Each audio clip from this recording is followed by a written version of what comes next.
Good afternoon and welcome to another episode of Africa Today. Today's episode is going to be a special episode. We're going to be talking about what happened today here in Cairo, where President Abdel Fattah el-Sisi witnessed the launch of the UN Human Development Report for 2021. During the ceremony, he received the UN Human Development Report through the UN Permanent Representative Randa Abul Hosn, who addressed the ceremony. She said that the UN report monitors the challenges facing Egypt and said that Egypt has shown great concern with environmental issues as well. She added that the UN coordinator in Egypt, Elena Panova, spoke during the ceremony to congratulate Egypt on its Human Development Report for 2021, praising the efforts done by the government. To talk to us more about today's significant ceremony and meeting, we're joined over the phone by Ambassador Gamal Bayoumi, the former Assistant Foreign Minister. Good afternoon to you, sir. Mr. Ambassador? Sir, can you hear me? Sir, can you hear me right now?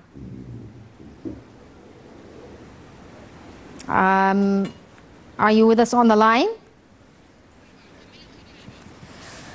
Unfortunately, it seems like we have a bit of a connection problem with the ambassador there, but we're going to get back to him as soon as we can. The next item that we have is about the pandemic and what steps that will be taken to help with the pandemic.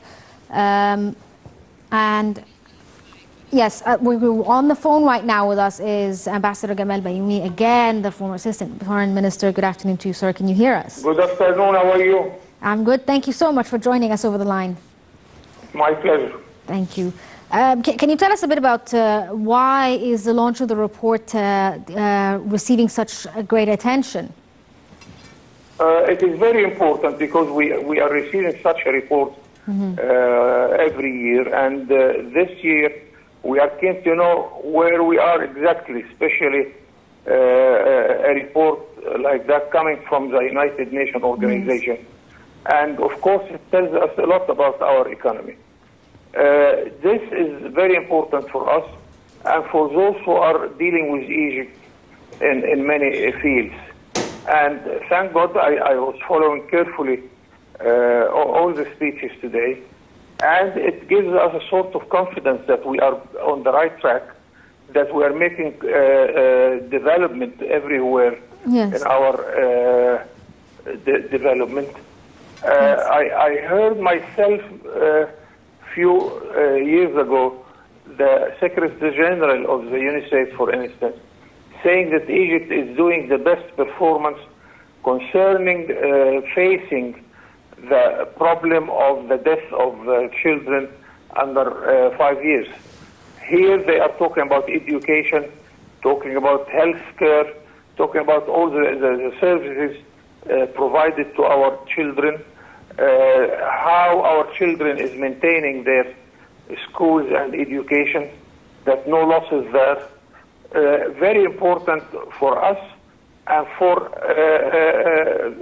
anybody who is coming to invest in Egypt to know that we are on the right track, that Egypt, one of the rare countries who is making development by a good percentage, and it's positive, while many countries are suffering by a negative growth. It's diminishing in many countries. So this is a good experience, and even we witness that many countries are trying to follow the Egyptian experience to benefit from it. Mr. Ambassador, the President spoke about combating terrorism and at the same time trying to develop the nation economically as well. And this was going on in tandem. How do you see this? And do you think that the war on terrorism was also part and parcel of the development of the nation? Of course, it is very important. You cannot going seriously about your development without having a very peaceful society, without any threat of any organized crime. And it's not only terrorism, it is money laundering, it's drug trafficking, and illegal migrations. All these crimes Egypt is committed with all its partners in Europe, in Africa, in the Arab world, in order to combat those crimes. And it seems that we are doing fine. From now and then we hear from Europe that they are appreciating the Egyptian performance in this field. What about the president also spoke about the Decent Life Initiative and spoke about how this should be also included in the report. What kind of impact do you see that the Decent Life had on the human development here in the country? Very important, because human rights also, we were seeing and listening carefully to the president a couple of days ago, and we are very active about human rights.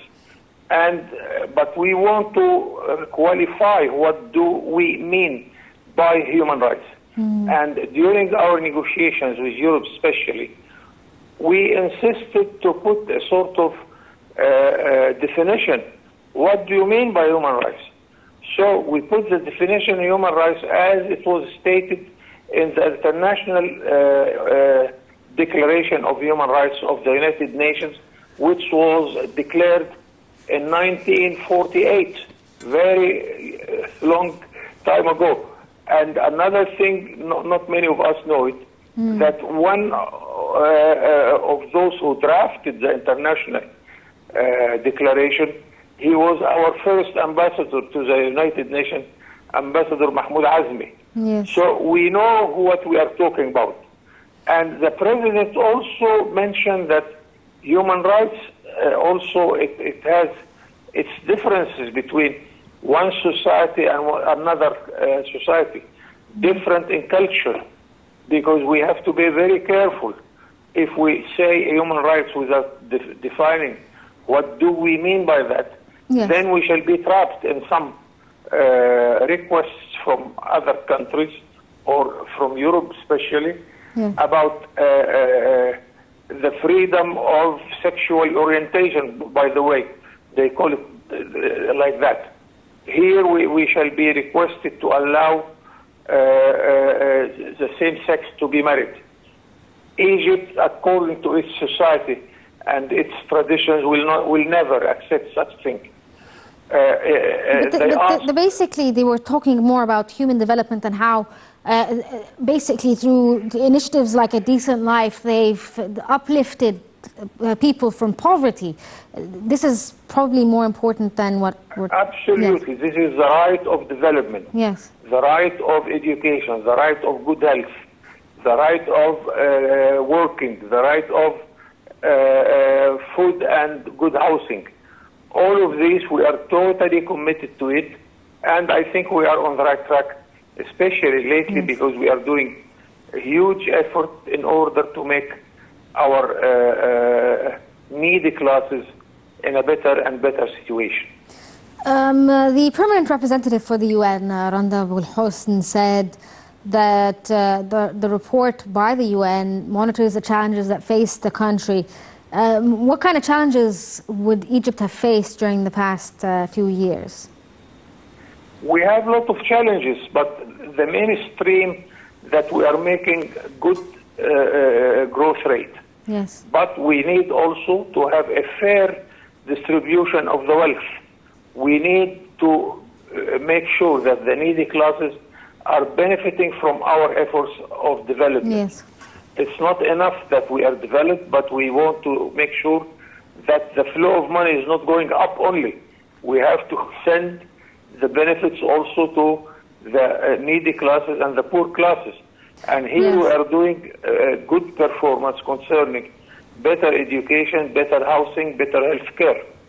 Yes, they also spoke, I mean, Randa Abul-Hosn spoke about environmental issues and environmental concerns and how this was important when it came to the government's perspective on human development in the country. Do you think that this is a focus here in Egypt? Oh, absolutely, and here we have to recall the government efforts in order to change the type of life in the crowded cities by changing the fuel of our cars from liquid fuel to electricity or solar energy. These things will make our environment much better. Yes. And Egypt is one of the countries who are doing its best. The problem that the largest countries in the industry in the world, Yes. they are polluting our life, talking especially about United States and China. Yes. Because of their industries, it costs a lot, of course, if you want to have a sort of industry respecting the environment measures. Here, United States is not a member of the treaty concerning the environment, and we want them to be committed to what we need in order Yes. to have a better world concerning environment.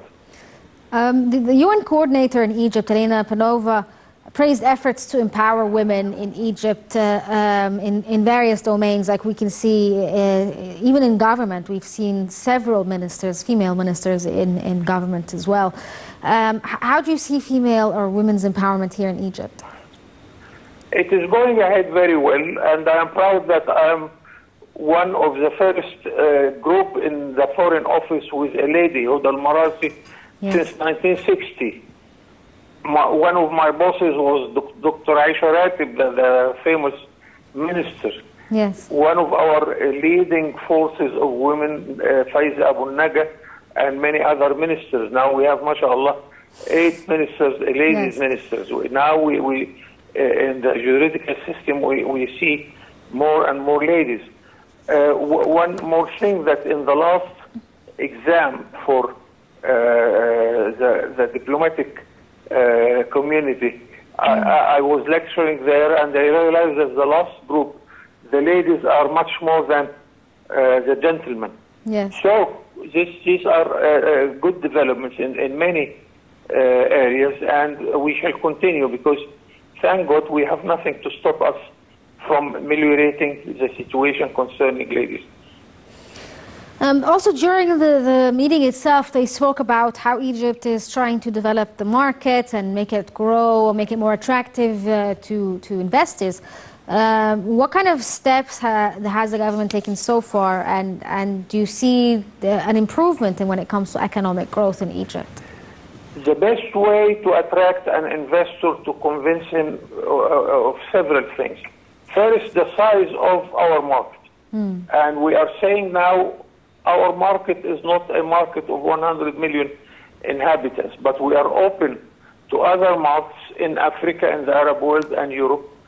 The size of the Egyptian market now is exceeding 2,000 million inhabitants. Yes. Because we have free trade area with Europe, with the Arab world, and with Africa. With this size, this is one good element that a producer in Egypt will be able to export to all these markets. Another thing, that we have to do our homework. We have to make our bureaucracy Yes. much better in dealing with those who are dealing with it, of investors and so on. We have to ameliorate our banking system in order to be up to the international levels of banking, and really the central bank is doing a very good job concerning that. Also training, because a new investor need much more trained workers. Many fields we are doing our efforts in order to make the investor feel that his money is safe, that he's doing his business as quick as possible. Yeah, and this includes the one-stop shops where you finish everything. Yes.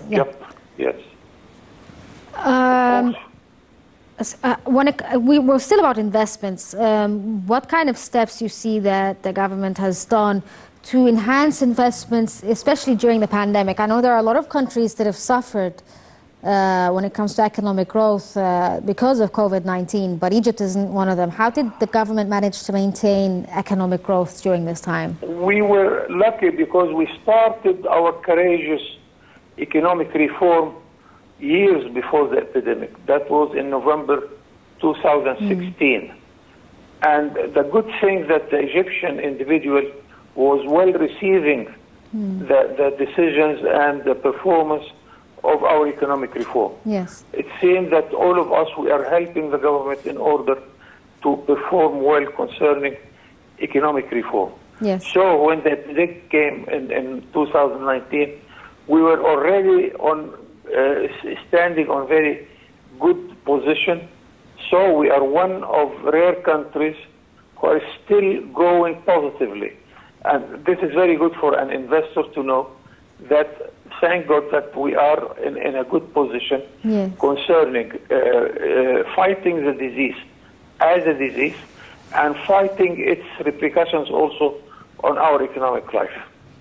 Yeah, and which brings me to the next point where the Prime Minister spoke about how Egypt showed resilience when it comes to the pandemic. I'm sure he didn't just mean it in the development form as well.